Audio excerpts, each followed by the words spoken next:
Hey guys, Kevin again. If you've been wondering where my reviews have been for the past 2 days, as you guys know, I was sick over the weekend, thought I was better, and I wasn't. I went to school yesterday feeling like shit, and I still wasn't feeling good, so I'm home again today. But the good thing is I have a bunch of reviews to catch up on, and I will do them all probably today in a bundle, things like that, and I was able to watch pretty much everything. The only things I did not get a chance to watch yet, I'm in the middle of Teen Wolf. I will review that at some point. I'm in the middle of that, and then the Shannara Chronicles. Those are the two things I did not review, and I will definitely get to those. But let's get to the first thing.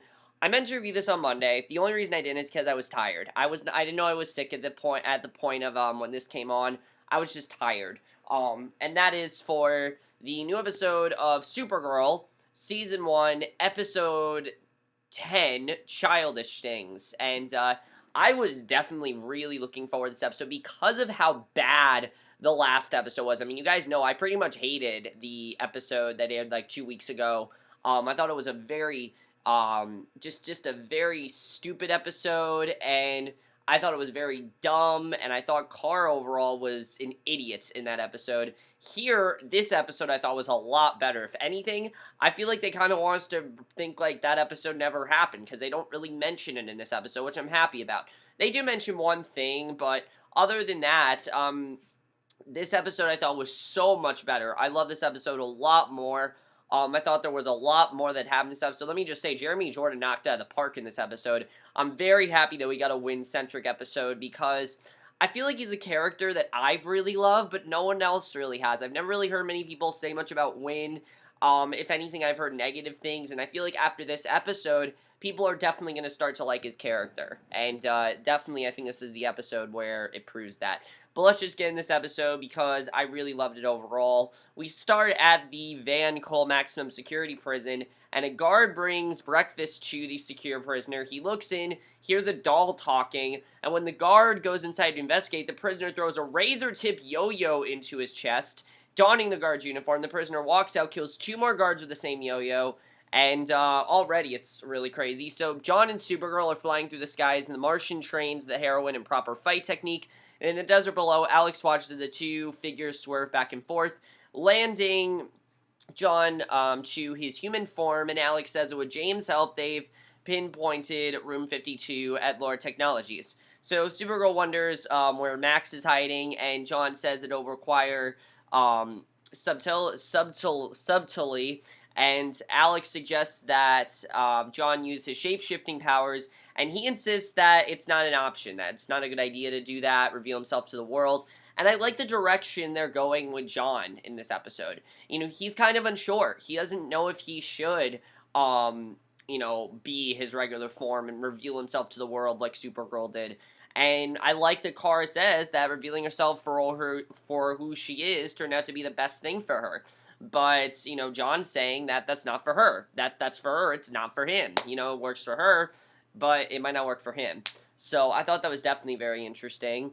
So at Catco, Cat meets with Lucy, and I will say that this Lucy-Cat stuff I thought was a bit silly. I definitely will say that, but I liked that at least Cat had something to do. It did feel like a bit of a step back, though, because Cat's really been into the plot lately, and it seems like they really gave her a lot to do. Here, this kind of felt like a step back. We haven't seen Lucy Lane in a while, though, so I'm glad we at least got to see her again here, because I really do like the actress, and I think she's a good character. Lucy says that she and Lois haven't been particularly close, and I like that they were going back and forth, kind of making fun of Lois. I thought that was kind of funny. And impressed Cat reviews Lucy's army career, and Lucy says that she wanted to serve. Lucy says that she isn't looking for a position, and Cat tells her that she needs to work or she will lose her self-confidence and her mind. So, outside, Cat and James are watching. Kara refuses to use her super hearing to snoop. The news runs a story on the escape of the criminal known as Toy Man, and Winn immediately turns off the TV, walks away, and he knows what's going on here. He knows who the Toy Man is, he knows the connection. We don't know who it is yet, but we just know that Winn knows who this is. So Cat comes out with Lucy and says that she'll be in touch, and Lucy tells James and Kara that Cat is nice. She explains that Cat wants to serve in her general counsel, and James congratulates her as Chase takes that in. An FBI squad comes in, and the lead, Agent Cameron Chase, says that they're there for Winslow Scott Jr. So Cameron talks to him privately and asks if Winn Sr. has attempted to contact him, and Carr listens in as Cameron warns Winn that his father's a dangerous man, and Winn insists that he's no longer Winn Sr.'s father since the day he killed a dozen people with a toy bomb, and he walks out and Carr joins him out on the balcony, and we get some really great scenes between Winn and Carr in this episode. Let me just say that. That's one of the best things about this episode, is that the scenes between Winn and Carr are very, very strong here, definitely.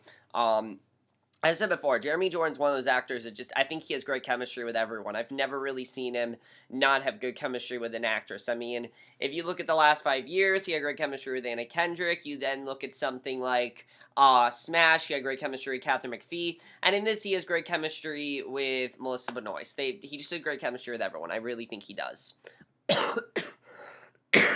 Yeah, it's definitely very good chemistry. So basically, Kara joins him out on the balcony. Winn explains that he tells Kara about his father because he didn't want her pity and admits that Winn Sr. was a good father when Winn was growing up, and his father was scared of losing his job in anger, but no one knew how dangerous he was until it was too late. So Winn Sr.'s boss, Chester Dunholz, stole his toy designs, got rich, and Winn Sr. sends a disguise bomb to Chester, Dunhol's assistant, and basically Dunhol's assistant opened the package prematurely. It killed 5 people, and Carr figures that Winn Sr. will keep his distance, and Winn reveals a talking doll that was left on his desk, and it says for Winn to meet him at his favorite place. So Winn admits that he didn't tell the FBI because he tried to forget what his father said, and has never been able to forgive him. And Cameron comes out to say her goodbyes, and Winn prepares to tell her the truth, and basically, at the DEO, we see John and Alex are working a way to sneak into Lore Technologies. Alex insists that John uses superpowers, but he refuses to take the risk. She points out that their job is to take risks, and reminds him of what Max did to James. And Hank says that he tried being John Jones on Earth and was hunted for 50 years when people discovered what he was, and that even in the modern day, people won't tolerate an alien that looks like a monster.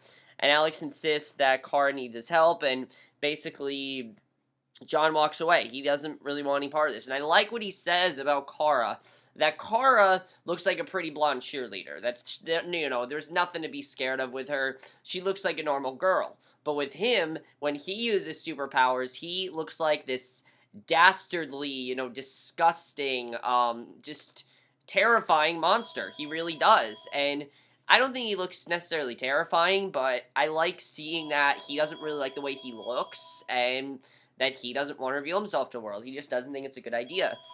So on the docks, Winn approaches the arcade where he and his father spend their best times, and we see Chase and her team are watching. Kara's with them. Kara insists that they can't let Winn get hurt, and Chase reminds her that an FBI agent was killed the last time they apprehended his father.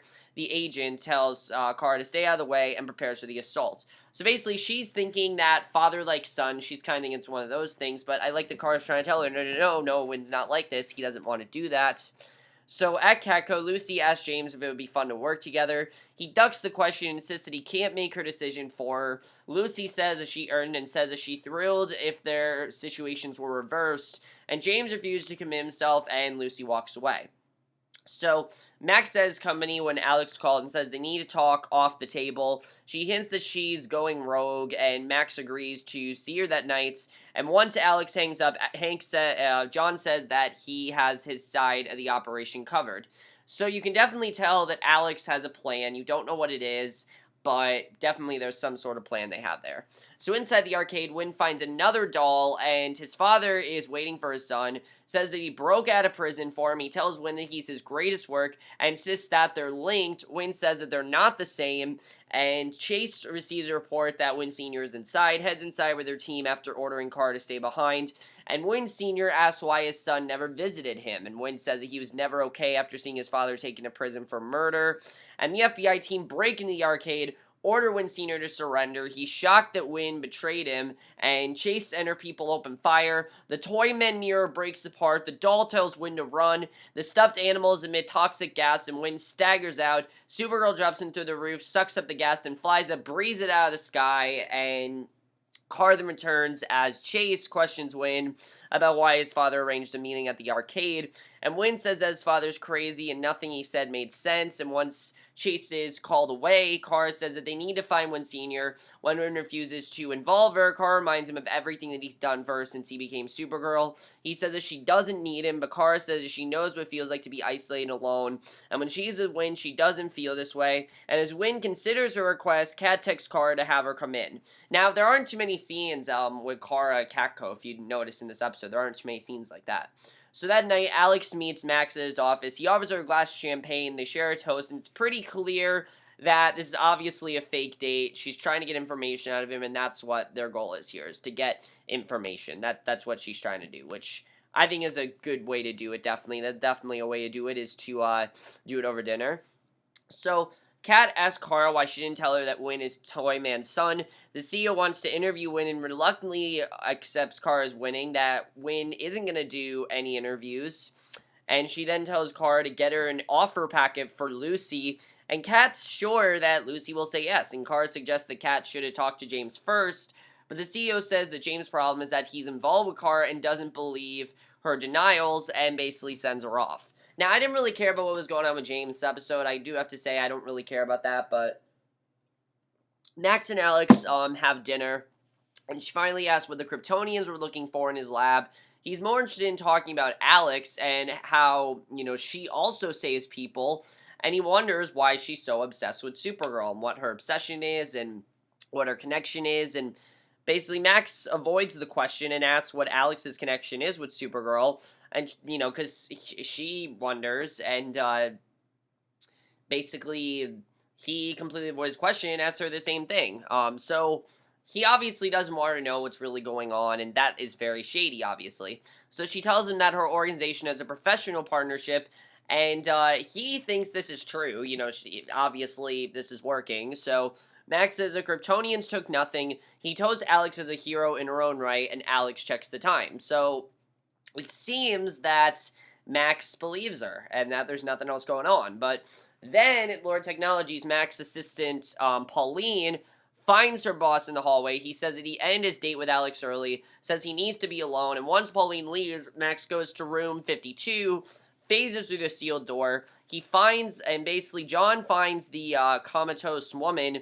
She stares blankly up at the ceiling. A guard comes in, reports the silent alarm went off, and John tells him to call an ambulance for the woman. When the guard says that the comatose woman is code Phoenix, it's clear that John doesn't know what he means.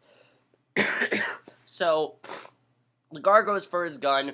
John knocks him down, telepathically erases memories of what happened, and once John is done, he tells the woman that he'll be back for her and leaves. So that was really crazy, definitely. Just seeing what John could do, seeing how powerful he is. You can definitely tell why John is afraid to reveal himself, just because of how dangerous he really can be when he's John Jones. To me, it seems like he's a completely different person overall, definitely. So at Catco, Winn and Kara examine the speaker chip for the doll. It's shaped like a slingshot, and Winn explains that Slingshot Toys was a company his father created. It went bankrupt, but the old factory is still standing. Supergirl flies there, calls the Toyman saying that she's a friend of his son.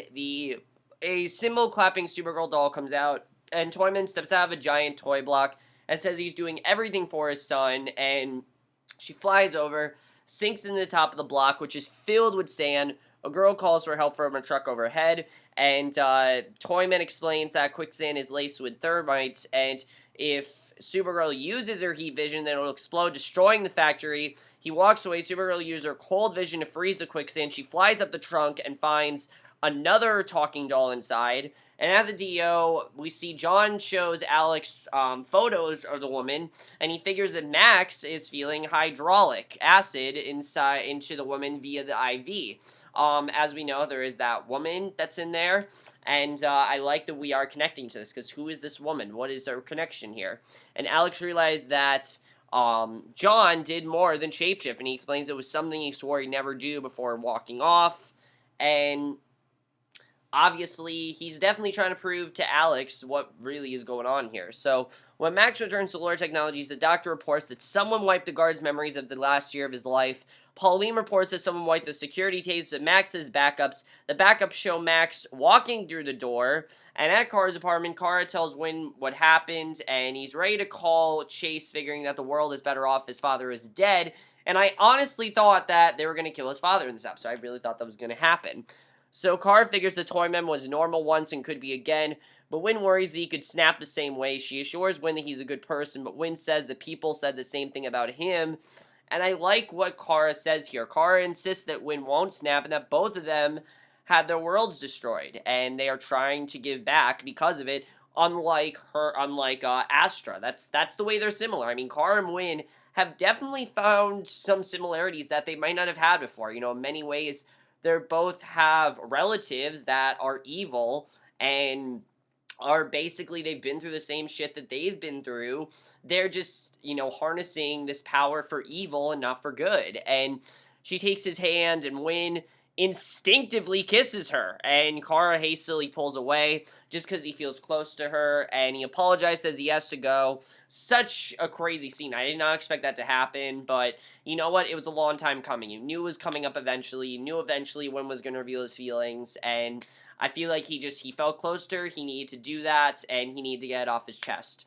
So outside, Toyman chloroforms Winn unconscious, and when Winn wakes up, Toyman tells his son to listen. He wants to be Winn's father again, insists that it's Chester's fault, and Toyman promises he's going to make Chester pay for stealing Winn's childhood, and Toyman's chance to watch his son grow up. Winn figures that his father is going to kill Chester, and Toyman says that Winn is going to kill Chester for him.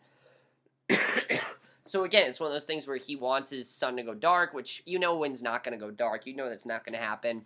So the next day, Kara arrives at work, finds Cameron there. She's looking for communications between Winn and Toyman and orders her people to confirm a tactical sweep of the convention hall. And at the National City Toy Convention, Chester's receiving a special award, and in the basement, Toyman explains he's going to give Winn a special gun that will pass through the metal detectors without notice. Once he gets to the podium, Winn will use it to shoot Chester. Winn refuses. His father says he is playing 10 bombs and 10 different toys through the convention center, and if Winn doesn't kill Chester, then Toyman will set them off. So he basically has to kill Chester unless he wants everyone to die. So he's sure that no one will die because Winn will pull the trigger, and whether they are captured or not, the two of them will be together. Winn wonders what happened to his father, and Toyman says that Winn is still the best thing that he ever made, and Chester's giving his acceptance speech. Winn watched him from the crowd. I think Toyman really does care for Winn, but clearly he just wants him to use these do something evil. He doesn't really want him to be a hero. He wants him to be a villain. So Winn walks up to the podium, aims the gun just as Cameron and her agents run in, and as Supergirl flies in, Winn fires the gun into the sky. The FBI open fire. Supergirl shields Winn from the bullets. Her friend tells her about the bombs. Supergirl spots them with her x-ray vision. She sees Toyman in the basement, trigger the bombs, and sets off the sprinklers, freezes the water. Everyone gets clear just in time. The ice absorbs the brunt of the blast. She flies to the basement, confronts Toyman, and basically brings him to justice. So I thought that was a great scene. I definitely really loved that. And that night at Catco, Lucy finds James out on the balcony. She assures James that she won't step on his toes, and James says that her excitement made him realize that he isn't that excited about his own job, and he felt like himself when he was out rescuing people during the earthquake. And Lucy offers to put in a good word for him with Kat, and they kiss, and Kara sees them. I don't know why we really needed to show Kara seeing them. I mean, she knows they're together. What's the point? I don't really know what that was, but Kara goes over to Winn's desk, points out that they can't go back to their normal lives. Winn apologizes for kissing her and explains that his father kept his feelings bottled up for years because he was a coward and he doesn't want to turn out like his father. So he wanted to come clean. And he tells Kara he's in love with her since before she was Supergirl, and Kara says that she doesn't want things to change, and Winn says that he can't pretend anymore and bottle things up. She wonders what it means for them. Winn admits that he doesn't know as he turns back to his computer, and it's clear that the feelings aren't mutual here, and I honestly really like this. Definitely, you can tell that Winn really wants to be with Kara, but Kara just doesn't really see him that way. And I don't think it's that, oh, she likes James over Winn. I think she has those feelings, but I think it's just with Winn, she doesn't really see him that way. She's always seen him as a best friend, and I don't really think she wants that to change. But I do eventually think that they're going to get to that point where they're going to need to talk about this, and it definitely is going to become a problem if Winn is going to like her, which I know he's probably still going to like her after this episode. That's not going to change. So definitely this is something that they're going to need to talk about, and we're going to have to see what happens there, because I'm definitely interested in seeing where this is going to go. Definitely very interesting stuff there. So Supergirl flies over the city, finally goes back to her apartment. Alex is waiting for her for TV night, and basically Kara says that she may have ruined things with Winn, and she doesn't know if she can fix it. And her sister figures that Winn tried to kiss her and explains that she got John use his powers, and now that John did something bad with his powers, Alec blames herself for pushing him into it. So Kara's upset that Alex didn't have her there to back Alex up, but Alex is sure that she can handle the tech magnate and will anticipate anything he might do. And obviously, she doesn't really know what John's going to do next, because now that he has these powers, again, like I said, it doesn't seem like he can control himself. It seems like he does really dangerous things, and basically, they settle down to watch TV, unaware that Max has planted a camera in Alex's purse and is watching them, and that's how the episode ends. So overall, guys, I thought this was a really solid episode. Definitely much better than 2 weeks ago. I don't know what the hell that was, honestly. That was a very strange episode. This episode, like I said, was just a lot better. I liked it a lot more. I thought there was a lot more interesting stuff going on in this episode. Let's talk about Winn, because Winn, I think this was the episode where, Winn just became a lot more interesting. We can tell that Winn, has had these feelings for Kara. He's now told her what's going on. Is this going to complicate things for Kara and Winn? Are they going to be able to move past this kiss, or are they going to go through some awkward stages? I could definitely, I would not be surprised if next week Kara and Winn, they have trouble talking to each other. I wouldn't be surprised with that, because clearly he wants to move forward, but she doesn't see it that way. So obviously she can't, he can't force her to date him. He can't do that. So what's going to happen there? We'll have to see. Very interested in that. James, we'll have to see what happens with James and Lucy. I don't really care about them overall. But let's talk about this whole thing with Max. Why did he clearly did not trust Alex? He knows what's going on with Alex and Kara, and he's going to find out way too much, way too fast, and it's not going to end well for Max. Definitely it's not going to end well for him, so of course, he doesn't know that Kara is Supergirl. He doesn't know that yet, but I think he's going to very soon.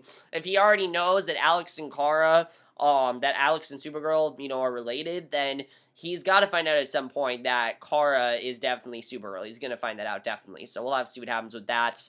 Are we going to see Toyman again? I don't know. I feel like we are going to see him again, definitely, before the season ends. It just seems like, we need to see him to further develop Winn's arc. But let's talk about John, because John, like I said, seems to be very destructive. He seems to be a lot more powerful than I think Alex initially thought he was. So what is he going to do? Where is he going to strike next? All those questions I need to know, and we'll have to see what happens with that. But overall, guys, really great episode. Definitely really enjoyed this one a lot more than, like I said, 2 weeks ago. Let me know what you guys saw this episode. We'll see you guys in my next video, which will be for the mid-season premiere of The Flash, and I will see you guys for that. Okay, bye.